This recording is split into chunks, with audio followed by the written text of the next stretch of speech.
me.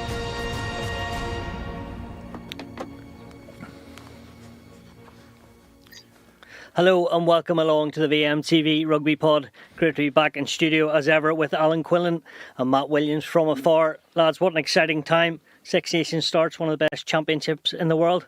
Alan, your overall thoughts on it? Yeah, a little bit of an anticlimax. I think it's we all have to ignite the emotion a little bit and get up for it. But look, it's a great tournament. Historically, haven't played in it. I was always excited, looking forward to Six Nations, being involved with Ireland. Didn't always play, but it's a wonderful historic tournament. Coming off the back of the World Cup, given what happened with Ireland, the disappointment there, it's a little bit of a different feel. But once it gets up and running, and nothing will kind of focus the mind better than an away trip to France, the opening fixture on a Friday night in Marseille. So it's a little bit different where it's on. Traditionally, that game would have been on usually on a Saturday in Stade de France. Friday night in Marseille is going to be different. But France are in a similar position, aren't they? They would have been hugely disappointed with what happened to them at the World Cup as well. So both teams, couple of players missing, iconic players, Dupont, Johnny Sexton for maybe that's Johnny Ringen there. That could be Johnny Ringen, yeah. My God, right, we can clip this bit out anyway. But a couple of iconic players missing for both sides. There's no Dupont for France, no Intimac through injury. Dupont is going playing sevens for the Olympics. Johnny Sexton missing for Ireland. So there's a couple of big names missing for both sides. But look, there'll be huge motivation to try and start well. And I think, and I don't think I'm crazy for thinking it, whoever wins this opening game is potentially winning the championship. Most probably the two best teams playing Friday night.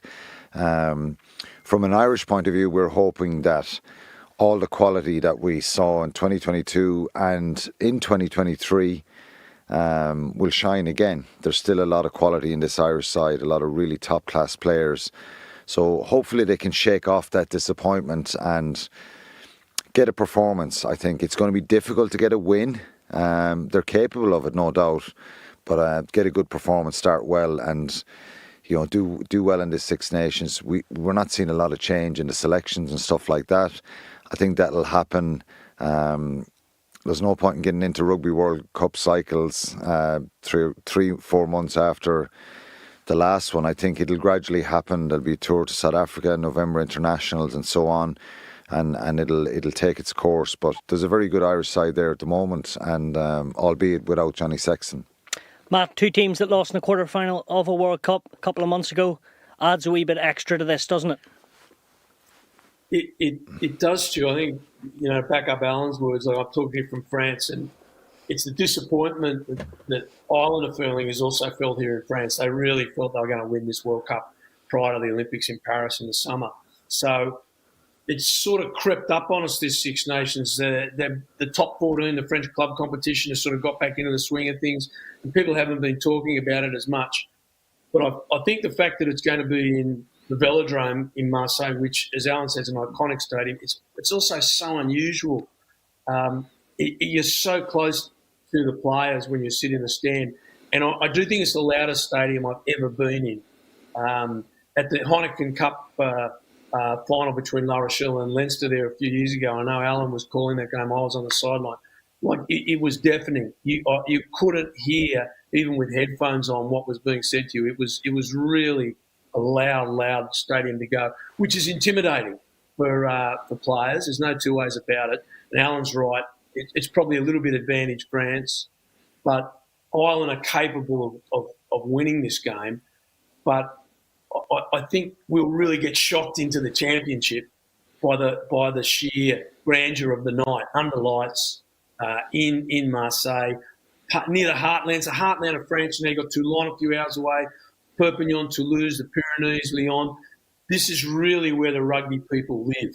And they'll be coming to that stadium. You'll get real rugby people coming to the stadium. It won't be up in Paris where you've only got a couple of clubs and a lot of people don't know the game as well. It's a real football area. this is rugby heartland down in Marseille. So I think it'll shock us. And Alan is right. On the opening night, Friday night, who wins it's got a shot at the slam in the championship for sure. And I do think the winner will go on to win it. And on the negative, the loser, there's a lot riding on it because the loser's out, even on Friday night of the first championship. Especially when you look at the draws, how these draws will go. England maybe have got a shot to upset France in that last round because England have got an easier, like a gradual run. They've got Italy first, then they go through the Celts, then Ireland at home, and then the French. But really, you can't, right now where the championship is, you can't see anyone but Ireland and France winning this. And the winner, obviously, on Friday night will be determined by that outcome. Life without Johnny Sexton out. Big words there, but that's the reality of it. Kieran Crowley, Jack Crowley probably in the first position, and then the two Byrne brothers. Obviously Ross is out, but Harry's in the squad. Which way do you see it? Is it Crowley's shirt at the moment? Yeah, I think so, of course. He's been the one. Of course, it's easier to go and say Jack Crowley. That's what I mean by he's been number 2 to Johnny Sexton, the World Cup, and for a period of time last year, he started in the November Internationals 2022 against Australia. Only has a couple of starts to his name, but he's been in around the squad for a fair bit of time now, and I think he's the closest thing you get to, or potentially get to, a Johnny Sexton. You're never going to have the same type of player and the exact same mentality and all that kind of stuff, but I think Crowley ticks a lot of boxes there. Physically, very strong. He's quick. He can run with the ball. He's not afraid of contact. Good kicking game. So I think he has everything from a talent point of view. I think one thing that probably needs to get better, and it's not a surprise for a pretty young fly half, is the decision making under pressure, and that's where Sexton was so good, and he got to a point of just having so much composure, calmness, and he seemed to make so many right decisions and execute brilliantly. So it's understandable that takes time. When an out half is going to handle the ball, I'm not sure exactly how many times, but potentially could be 60, 70, 80 times a match. I don't know. Scrum half probably more, obviously. But for both halfbacks, when you're handling the ball that many times, one mistake or one error kind of is highlighted, isn't it? And the basic stuff of catch, pass or kick well, unless it's a brilliant kick, doesn't get picked out and people don't highlight them after games and say this was outstanding. So they have to do a lot of standard stuff and repeat. But I think he's learning all the time. I think the one thing I like about Jack Crowley, and he's pretty open about this, and he gave us some stuff during the week in the media about reflecting on his performance and his team's performance against Northampton in the last round of Europe. He looks back at the game 3 or 4 times and he continuously tries to pick out stuff where he could be better, where the team could be better. And I think that's very mature for a young man, and it's the right way to go. You don't want to overload and focus on all the negatives. But I think he's driving himself, and he stated that he loves seeing Johnny Sexton and the way he operates and the way he goes to work and the way he leaves no stone unturned. And there's a perfect example here to follow. If you want to get to the very top of your game, this is what you have to do. And I think he's striving to do that. Kieran Crowley's a very good player as well. And I think not as many games out 10. No, yeah, and that's probably the issue here. It would be brilliant to have a Kieran Crowley. He's been a utility player, hasn't he, for Leinster? He can play fly half, centres, wing, full back, whatever, and a really good kicking game. Very talented player. But we probably need to see a little bit more of him. So it's good backup. Harry Byrne really stepped up recently with Leinster as well. I've always said that about him. The more games you see him, the more mature, kind of chest out scenario you have for him. Obviously, Ross Byrne is injured at the moment, but the door is open, really, and Jack Crowley isn't the one that's suddenly taken hold, and I think the others will sense an opportunity to push him as well. But I'd be amazed if anybody else, if there's any other scenario where Jack Crowley doesn't start on Friday night in Marseille. There's been a lot of plaudits to Johnny Sexton. He's been amazing, and I think he's been a real driver of standards. And and you talk about culture a lot, and you know, sometimes people don't understand the value of all that kind of stuff, but really it's and I know from my own experience being part of a group of players who were very driven, when you get to a scenario where this is the acceptable standard, you come in, you know your role, you train unbelievably hard, you look after yourself off the field, you're continuously striving to understand the opposition and know your role inside out, and that's what culture is. And this team, they've got to continue to do that. You know, they're going to have a few bumpy patches along the way, and as I said, the psychology of the World Cup is going to be difficult for both France and Ireland. But Johnny Sexton has, you know, he's left it in a good place, and it'll take a little bit of time for anybody to get to his level. But I think Jack Crowley has the potential, and it's just about getting composed and calm and getting support from Bundy Aki and Gibson Park and Ringrose and all these players around him who have a lot of experience. Matt, Jack Crowley, your thoughts on him? I know you were... we picked up on this a couple of times there. You were questioning and also made a few statements about his errors in the 15 minutes he got against South Africa in the World Cup. Do you think that's just part of his process and getting better as a player? Do you rate him, and do you think he's the man to lead Ireland forward for the next, as Alan said, 10 to 15 years or 10 years? Yeah, Stu, I think you said at one point I was critical of him, and I wasn't critical. I was pointing out he's a young guy. He's a young player. I think he's a really talented young guy. I totally endorse everything Alan just said. And I do believe he's the future. And it's two things. It's experience. So how do you get experience? You've got to play. But it's also learning that, you know, I was really fortunate. I had a great Australian out half, local John Ballasty, as a coach when I was a boy. And he used to say it's like a game of cards. Sometimes the two of clubs, which is the lowest card in the deck, is the smartest card to play in a game of cards. You don't always have to try and play with your big cards. And what I meant with Jack was he forced a drop goal against South Africa. He didn't need to do that. He came on late against Scotland, did a chip kick. He didn't need to do that. If he can just catch and pass and make his tackles and then kick judiciously, that'll be a great outcome for him because he's surrounded by great players. The problem for Jack, if he was playing for England, it'd be different because England don't play an expansive game. They just kick. Remember, it was a game in the World Cup. They kicked away from 10, 94% of possession. Ireland play a really complex ball-in-hand game. It's great to watch, and it was run by Sexton. Now, Sexton's gone. We'll never replace him. Don't try. But what Ireland have to do is with Jack is just ease him into that role. Now, he's going to be helped by Jamison Gibson Park because Jamison Gibson Park gives the 10 more time than any 9 in the world because his pass is so fast. It gets to the 10, which buys him a couple of seconds or fractions of seconds to make those decisions.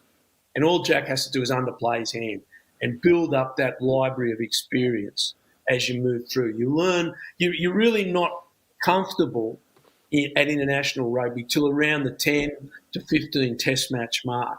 So he's still very much learning his craft at the international level. And again, just so everyone knows, from playing with Munster at the provincial level, where he's been very, very good, very, very good, it's a different game at international level. You have less time, you have more physical contact, you have to make your decisions far more quickly. And you can do that and you adapt, but that's going to take time. And I think part of my message to the Irish Rugby Cup is just give the guy a bit of time.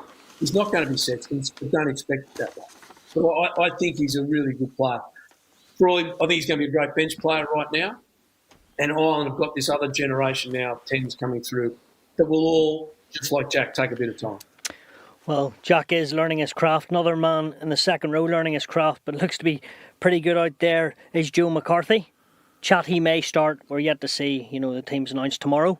But would you give him his crack, or how do you look at it with the likes of Henderson and James Ryan and, Tagburn? Where does he play? There's big calls to make. If you pick the form second row, for this match, Joe McCarthy is first on the list. So you can look at this as a 22-year-old and we're, transitioning and he's coming through and you don't want to overexpose him. But I think he's ready. I think he deserves to start. The only thing about Joe McCarthy starting is we've had issues around our line-out. So Joe's, with respect, he wouldn't be he's more of a big, bulky second row. He's still 6'6" and very strong and powerful and very good in the line-out. But does that kind of affect the decision around who plays in the second row? Because we've had issues in the line-out, not just the World Cup, but previously, and not major issues, but concerns, I would say. So does Ryan call then when McCarthy starts? Well, if Joe McCarthy starts, I think James Ryan starts with him because of familiarity. And there's a lot of people suggesting that maybe Ireland should go for physicality and size, and I wouldn't discount that. I think you can play Tyg Byrne at 6, Doris at 8, and Peter O'Mahony at 7. That puts Josh van der Fleer on the bench, which is very. It sounds even the fact it's very harsh. Yeah, like it is very harsh on the bench, but it's kind of horses for courses. And when you're playing the big physical team like France, they're going to have a lot of power. I think they're still missing a few. Their second rows, Paul Gabriels and Paul Willems, look like they'll be the second rows. Two huge men. Tau Fifenua coming off the bench. Emmanuel Mafu from Toulouse. I think he's 145 kilos. He's injured. But, Antonio in the front row, Cyril Boy, they have a lot of power, a lot of weight. Aldrich. Yeah, and I think, to be fair, if you go back in the last couple of years, 2 years ago when Ireland lost in Stade de France, it was the game Joey Carbery started. Dupont scores that early try from a quick line out, and we go behind. I think at one stage it's 20 points to 6 or something. Ireland, the game is nearly away from them, and then they make a brilliant recovery, come right back in, bring it back to a score. But I look back at that game and it stands out in my mind now. There's 4 or 5 lineouts in that game, possibly more, that affected the outcome. And France were very much closing the gap in the lineout. And even ball that Ireland won, that they wanted a maul, France were quite pushing the boundary of illegality on a couple of occasions. It took me a while to get that word out. But it had a big effect in the game. That's my point. I can't go into every line-out now because the listeners can't see it. But we've struggled in line-out. And there was a physical element to that game that we ended up losing by 6 points in the end. And I thought some of the rugby Ireland played in the second half was phenomenal. The comeback, the attack, and we could have easily won that game. Not easily won that game, but we could have won that game. But there's a physical element. So there's an argument to maybe go down that road. But I think he's one player I just don't know why, is there a need to hold him back and say we'll watch him against Italy next week and we'll give him a chance there? I just think he's been brilliant for Leinster, and his impacts, power, physicality. We've even seen him coming off the bench against New Zealand for in that second half, and some of the carries there were explosive and some of the hits. So I'd start him. If he doesn't start it may come down to that sway of maybe Henderson and Ryan playing together and trying to, they'll be conscious of the line-out and stuff like that. So I'd start him for sure. Matt, one man we won't see in this competition, unfortunately, is Antoine Dupont with the French Sevens. Mm-hmm. A man you can't replace, a bit like Johnny Sexton. But I suppose the reins will now fall with Maxime Lucu or Le Garrick. Yeah. Is it Lucu, and how does that change the way France play? Yeah, it's a great question, Stu. I remember the first time I saw Le Garrick play for Racing, and he was 2 seasons ago, and this kid just came on and I went, how do they keep producing these incredible nines? He scored an unbelievable try. He was running the show, then kicked all the conversions as well. They just keep pumping him off the production line. Lucu's been playing very well for Bordeaux. I really don't know who's going to start. I actually think Lucu will start because that's what they've done in the past, and Le Garrick come on. But Fabien Galtier, he's not scared to. We're talking about Joe McCarthy there. Galtier's not scared to give a young guy a shot. And I would not be surprised if they call that out. Lucuza is, no one's going to be like Dupont. Dupont, last Sunday night played for Toulouse against Racing in Paris and was doing things that were just impossible, just impossible. His try, the footwork in his try is truly mesmerising. He takes the ball off a maul, steps off his right, steps off his left, dummies both ways, steps again, and scores a try almost untouched from 5 metres out. Just breathtaking. So he's gone to the sevens. He's not going to be there. There's still quality nines. There's no doubt about that.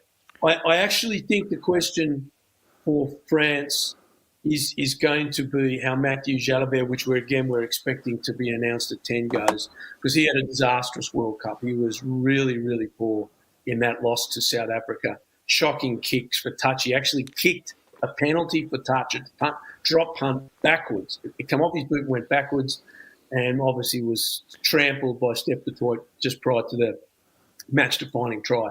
So I think the packs will really cancel each other out. I'm agreeing with Quinny.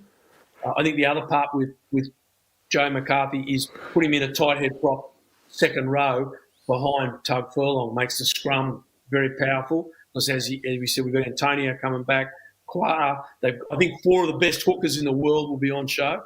Both the Irish and both the French hookers are sensational players. So I think that hard matching on both sides could very well determine the outcome. You look at the centres, 2 sets of great centres, 2 sets of great wingers. Ireland probably got a question to ask on one wing. But that half pairing on both teams is going to be really, really crucial. Alan, the final one on it. You've talked about the battle up front. That's where it all starts, obviously, and probably ends. But the likes of Penaud and Jalibert and Moefana maybe and Luku, there's 4, Bordeaux players. Yes, there's plenty of Lancers in the Ireland squad or Ireland team, but does that give them a slight advantage or not? No, it gives them cohesion, of course, because I think that's why Luku will start with Jalibert at 9. That familiarity, they play well together. Legaric is a great player. I've seen magical stuff out of him, as Matt was saying as well. Dante, Fiku, a very strong centre partnership, great physical presence about them, great skill set as well, and having a number of players from, particularly in the back line, makes a difference. It gives them that cohesion. But if you're taking Intermac and Dupont out of the French team, it'll just be interesting to see what this French side are like without Dupont. Because having watched him so much in the last number of years with Toulouse and with France, he's a game changer. And it's not just with his breaks or his attack or his tries, but even defensively, the way he can time his runs out of the line and shut down the opposition from an opportunity that's presented themselves. He's kicking left and right, the clearance kicks. So he's an amazing player and one of the most talented players I think we've ever seen in the game. And he's consistently just doing crazy stuff on a rugby field. You saw him probably in the Kingspan a few weeks ago. Matt was talking about... The last 4 years he's and Dan McFarlane was talking about having sleepless nights about Dupont, but he just comes back and does the same thing again, doesn't he? And he did it at the weekend against Racing. It's just continuous. If it's not tries, he's creating tries for other people, but he's also shutting people down. I remember a game down in Munster 2 years ago when they played in Europe, and a very tight game. I don't know if there was maybe 1 try scored in it, but just I remember coming away thinking Dupont has won that game for Toulouse, not with all his magical breaks, but his defensive work and the pressure on the opposition, 10s he can put on, turnovers, clearance kicks, all that kind of stuff. So it'd be interesting to see what it's like. Luku's a very good player, and for any Irish people who haven't seen him, that performance in Galway with Bordeaux in round 1 of Europe, he was superb, and he's been the understudy to Dupont and in the French squad for a number of years. So he probably kicks a little bit more, doesn't have the capability to breaking, but they've a lot of X Factor players, I think, and it's like anything when you go to France, whether you're playing with your club or your country, if they get their tails up and get motoring, you're chasing a game and it's hard. And that's what happened 2 years ago with Ireland. They got into, scored early tries and Ireland had a great comeback. Historically, we've seen that from the provinces as well. If you make a game of it, start well, impose yourself. So I think for Ireland, they'll be very conscious of Dante, Fiku, the quality, Ramos, all these players, what they do. They'll be very familiar with them. But there's one thing you can't do. It's just impossible to analyse Dupont, really, because he can do it. So it'll make their job a little bit easier. But ultimately, Matt said it, 4 of the best hookers in the world are probably on show. Marchand is a wonderful player as well. And so there's great players across the board. But for Ireland, I think we don't know the teams yet. For me, that set piece is really crucial because I think we'll play and we'll have a confidence to have a go and play, and we've a lot of top quality players as well. But I just think scrum line out, Andrew Porter against Antonio, and then our line out overall, key for me. Well, you both teed it up expertly. It's going to be a cracker on Friday. Matt, we must move on. Another game, obviously, in the first round of the Six Nations in Cardiff, Scotland v Wales. New captains all over the show. David Jenkins, youngster, 21 for Wales, and then that sort of double captaincy at Scotland with Rory Darge and Finn Russell, your old pal Russell. Which way do you see that going? It's just an interesting combination, isn't it? Rory Darge, when he came on the scene, it was actually, if I'm right, it was the game where everyone was very critical of Finn Russell against France, where he kicked upfield, chased, and didn't sprint back and get into the defensive line. And that man Dupont had run back and scored a try. But Darge had made the tackle, got up, run back and made another tackle. So people were directly comparing the effort of Russell in defence to Rory Darge. As soon as that guy came on, I said, This guy is, he's your classic open side flanker. He's a workaholic. I don't think he's overly talented, and I don't mean that in a derogatory way. I just really admire the passion, the desire, the effort he puts into the games. Those sort of guys, and Quinny's played with them, they're trainaholics. They come to train. Quinny mentioned culture. Culture, the best definition of culture is the way we do things around here. Families have cultures, country have cultures, businesses have cultures, team have cultures.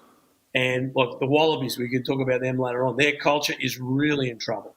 Now, if you've got someone like Rory Darge that is a workaholic, I bet he's lifting in the gym like a lunatic.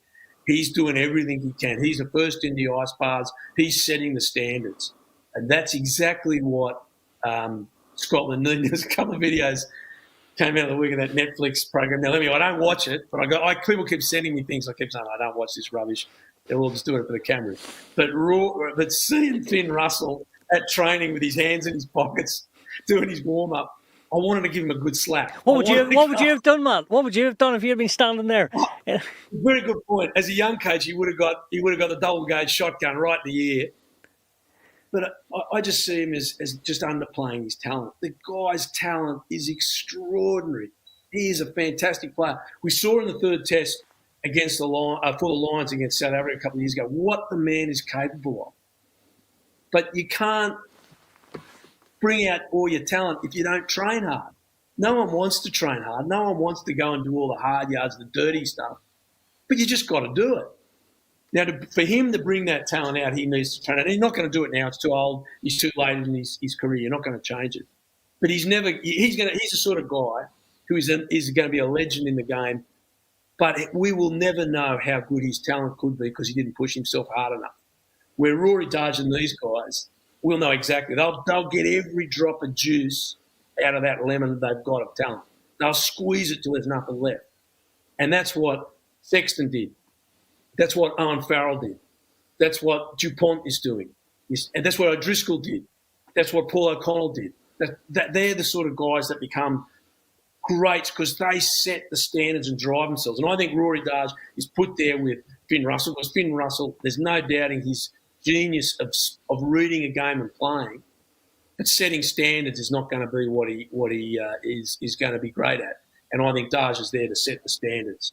I think it's a very interesting opportunity for Scotland to get a very, very rare win in Cardiff. Alan, do you agree there with Matt? You know, he rates Finn Russell, but he's saying he's still not going to ever reach his potential. But to not be a sort of team leader and a culture, he's been given the captaincy role by Gregor Townsend, so he must be doing something right. He must have changed his tune a little bit, because we've seen a few spats with Gregor Townsend himself in the last few years, and a few disciplinary issues out when they shouldn't have been out. Stuart Hogg was involved in one as well. So look, it's I think he's back in Bath now, and he's probably gets a bit home a bit more. And he's had a great 6 months with Bath. Yeah, he's been really good for him, and I don't know, because you know, every personality is different, and if you try and completely change Finn Russell completely, maybe you'll lose a little bit of that kind of free spirit in him. I do agree. You know, being in the gym and being in fitness sessions and all that kind of stuff when you're doing the pre-seasons, it used to infuriate me and probably other players I played with if somebody wasn't pulling their weight. And I obviously often got clipped myself for, you know, I wouldn't say not trying hard, but, you know, being a little bit blasé or switched off or something. And you get to a point in your career that you realise that every 40-minute weight session or fitness session, that's money in the bank, and that's getting you better prepared and stuff like that. So Finn Russell is just that laid-back person, and one part of me thinks it's amazing and it's lovely and it's a free spirit. Another part would probably infuriate me if I was playing with him. By all accounts, he's very popular. But he's been given that little bit of responsibility again now, hasn't he? And that may be a good thing. That may be a scenario that he's maybe learned from past mistakes. And, you know, when Finn Russell, every time Scotland player, Finn Russell is in a team, whether it's with Racing or Bath, you go, well, if he goes well, they have a great chance of winning, because he can do brilliant stuff. And we saw that with the Lions a couple of years ago in South Africa.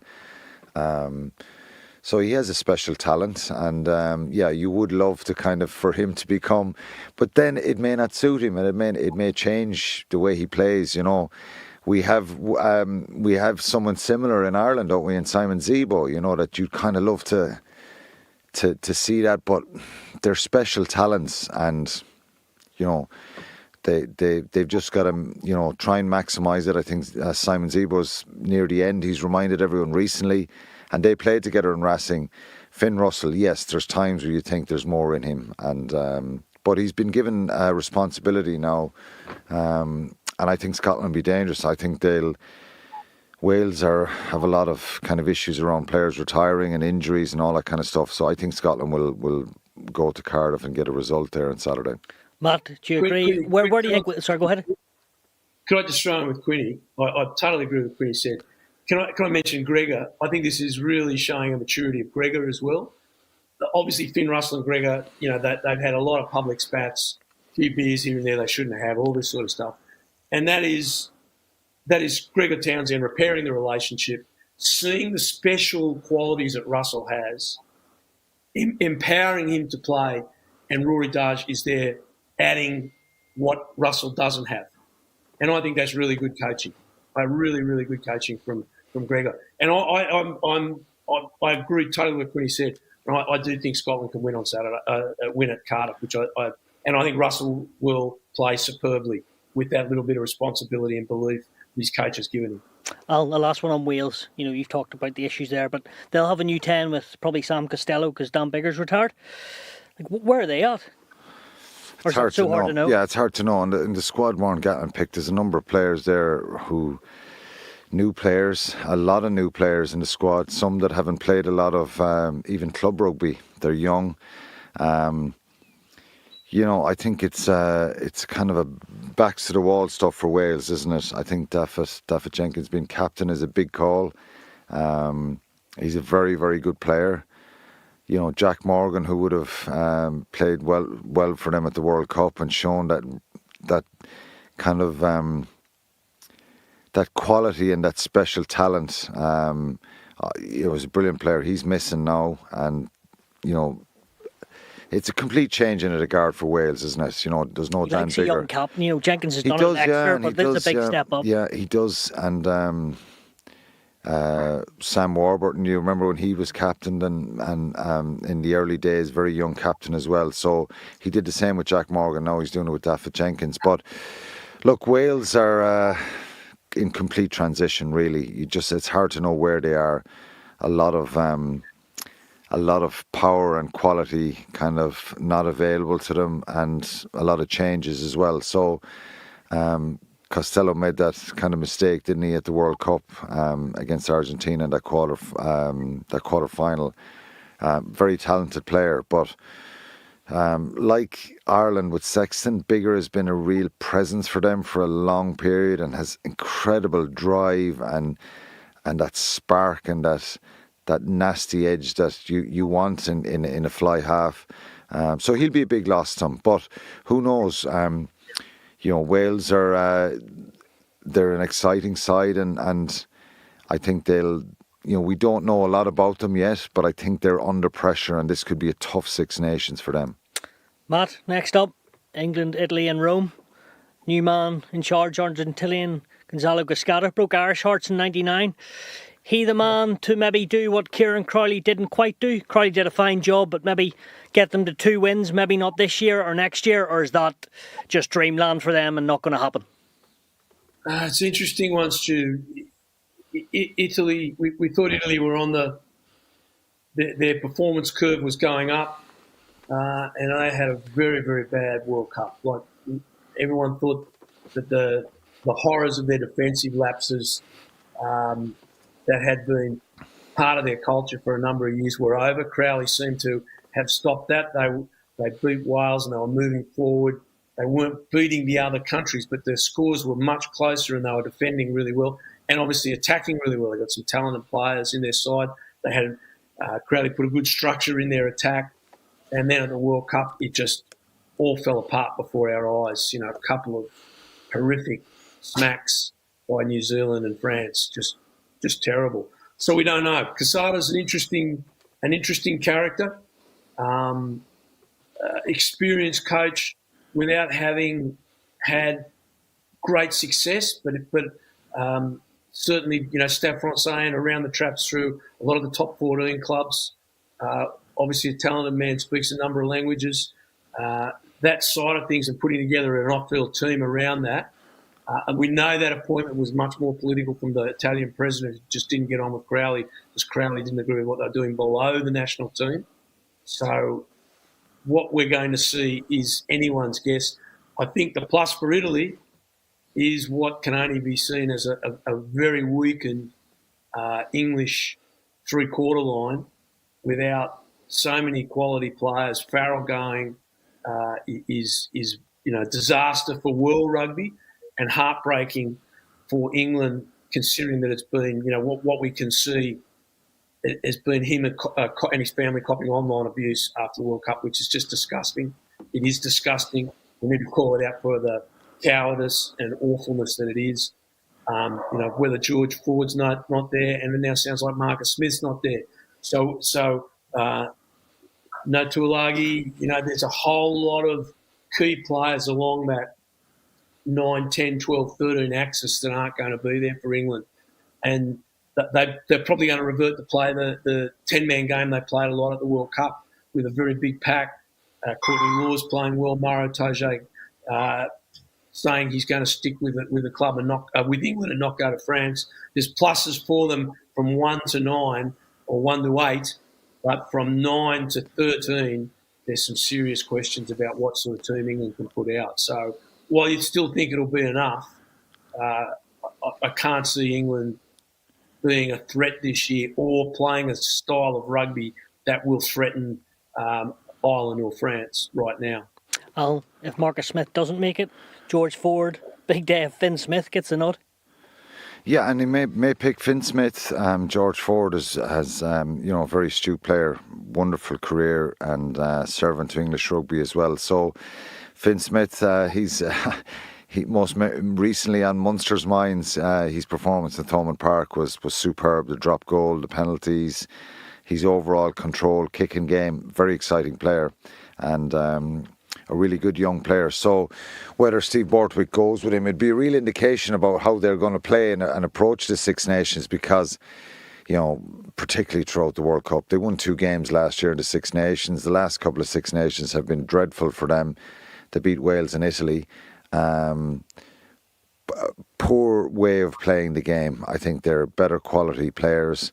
So I think with a number of new players coming in to the squad, he's gone back for Henry Slade as well, and there's a few younger players come in. Tom Pearson's the back row for Northampton, a really good player as well. So Finn Smith may start. I suspect he'll go with George Ford. To be fair to George Ford, he's a very good kicker, but he's a good running fly half as well.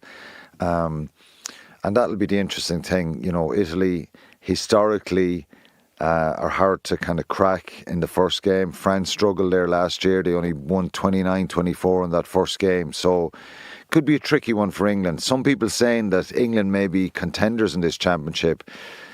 They may well be if they get a result in Italy. They then have Wales at home. So I think they're going to get 2 wins from the first 2. And then they go to Murrayfield, which they probably owe the Scots a few. I think they've lost the last 3 against Scotland. Not great. Definitely, I did the one last year. They lost it. They lost in Twickenham, and the one 2 years ago they lost in Murrayfield as well. So, and probably the previous one as well in Twickenham. So I think it's 3 in a row. So yeah, that's going to be a tough one to crack. But again, before you go into round 1 with any of these teams, there's a potential rust scenario because very short preparation time. England are in Girona for a camp. Ireland are in Portugal. France are have their own camp. I'm not sure where that. It could be in headquarters in France, in Paris. Everyone is trying to cram in a lot of detail and a lot of work in the last week and a half. After they finished up in Europe, the French would be in a different scenario. I think in recent years they've been released the week before Six Nations camps, Six Nations fixtures. So you just don't know how they're going to hit the ground running, and it's a bit of an unknown. I think the ones that stand out are Ireland and France, probably the best teams. England have the potential if they play and if they take the shackles off a bit. So for me, if we see England going to Rome and box kicking and, kicking the leather off the ball again, it'll be really disappointing. I think they've got to be brave and try and play. It takes time to change the way you play, but it could be bad news for other teams if England start executing, because they have a lot of good young players and the quality, even at the World Cup. And some might say, well, who cares? They got to semi-final, they were a whisk away from the final, and Ireland didn't get to beyond the quarter-final. But I think they're better than that, and I think they should be better than that, and that should evolve around their attack. So we'll see how that goes. I think they've got to play a little bit differently and be more brave in the way they attack. Yeah, we'll see how they attack at the weekend. Matt, changing topics just before we go and get your favourite time of predictions. Joe Schmidt taking the helms in Australia. You were there when it happened. How's it all gone down? I think it's a very good appointment. I think Joe is exactly what they need, as long as Joe doesn't go back to the style of play that he had in 2019. Now, I don't think he will. I think his time in New Zealand, he would have learned a lot, a massive amount from the positive way they play. And I think that would have been spoken about before he got the job. While I personally think it's a really good appointment, it wasn't greeted unanimously with open arms. It was usually, and it was said to me a number of times, another bloody New Zealander. The problem Joe faces with the rugby public in Australia is there's been a litany of bad decisions made by former New Zealand coaches and administrators. We've had a number of CEOs at Australia and provincial level from New Zealand that tried to turn Australian rugby into the third island of New Zealand. And the Australian rugby public doesn't like it, because not on any sort of bigotry level, it has not been successful. And as a result, Australian rugby's lost its voice. It's not playing a traditional way of playing. They've lost the idea of the game line theory. that Ireland play and France play and New Zealand play. And they invented it. They've lost that. So Joe's got a hard road in front of him.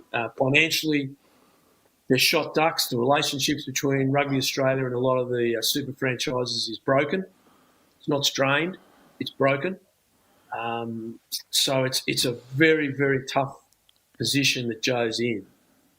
He hasn't got a lot of goodwill from lots of parts of the Australian rugby media, not all, but some parts, and the public have to be won over. So it's without doubt the greatest challenge of Joe's career, and also because the structures below the national team in Australia are so poor compared to Ireland, where they're so strong, the provinces and the schools and the academies. We know, came out during the week that the Melbourne Rebels are financially broken, and they look to be folding. Rugby Australia has guaranteed them in the competition for this Super Rugby season, which starts literally in a few days. But after that, they appear to be gone. Again, that was a decision that should have been made a number of years ago. Instead, they wiped out the Western Force wrongly and kept Melbourne in when Melbourne financially weren't strong. So it's just a litany of poor decisions that have got Australian rugby here, and they're all falling at the feet of Joe, Dan Herbert, the CEO, who's a great bloke, the chairman, and Phil Waugh, the CEO. Both of them really good men, rugby men to their boots, understand the game played at every level. But it is hugely, hugely problematic for Joe in Australia. Well, mammoth job, as you say. Let's hope he can turn something round in 18 months in that Lions tour and test. Predictions, Alan? Your favourite? What are we saying? Predictions, yeah. The game on Friday and then Saturday. We didn't talk about the rest of the Irish team, but anyway, we'll know the team pretty soon.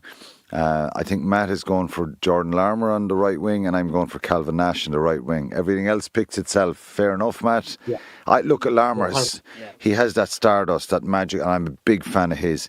I think only the reason for Nash, though. Sorry. Yeah, I think for Nash, I think he's improved dramatically. He had a great season with Munster last year.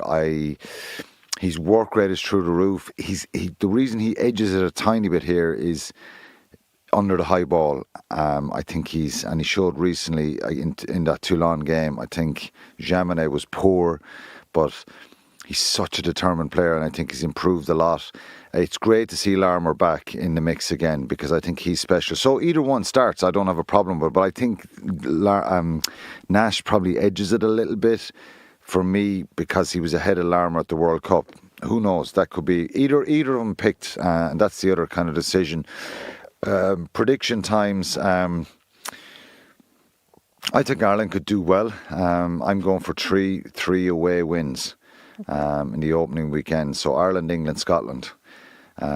Possibly be wrong with the Ireland one, because look, it's a very tall order. That's the reality. But I have this bit of a feeling that they might find a little bit of magic on Friday night in Marseille. It should be a special one. 3 away wins. So for me.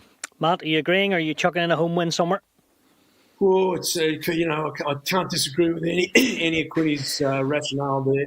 I'd only edging for Lama. I really respect Nash. He's playing really well. Everything Quinny said, I agree with. I'd only put Lama in there for his experience, because the Velodrome is such a hard place to go to. And I do think to back Quinny's argument, Lecoux will be doing a lot more box kicking. France, though, I think will kick for touch a lot more. They tried to out Ireland at the Aviva last year and lost. I think they'll go for the touch. They'll really target Ireland's set plays, and I think there'll be a lot more box kicking from France. They'll try and do it. So that might add to Quinny's argument for Nash. Wow. Let's go with the easy ones. England, yes, in Rome. Scotland, yes, for a rare one in Cardiff. Velodrome, on a knife edge. My heart is saying Ireland, my head is saying France, but not by much. This is just going to go either way, because there's of the changes to the out halves and for Ireland, and the halves for France. There is so much we don't know. Ireland can definitely win this. Let's hope Fabien Galtier doesn't go for a 7-1 split tomorrow. We'll be back doing the podcast again on Thursday. 7.5 half, Matt? No. Well, mate, I think you'll do 6-2. Yeah, there could be. And World Rugby have had months and months to step in And again, it tells you about the incompetence of our leadership to not Well, put safety laws at all levels of the game above coaching tactics. But we can always have that conversation again. I'm happy to relitigate my argument. We'll stop you there, Matt. We'll stop you there. Matt, Alan, thank you very much. Cheers. What a start it's going to be. Friday night in Marseille. Don't forget to tune in live on Virgin Media 1 from 7 o'clock. Thank you.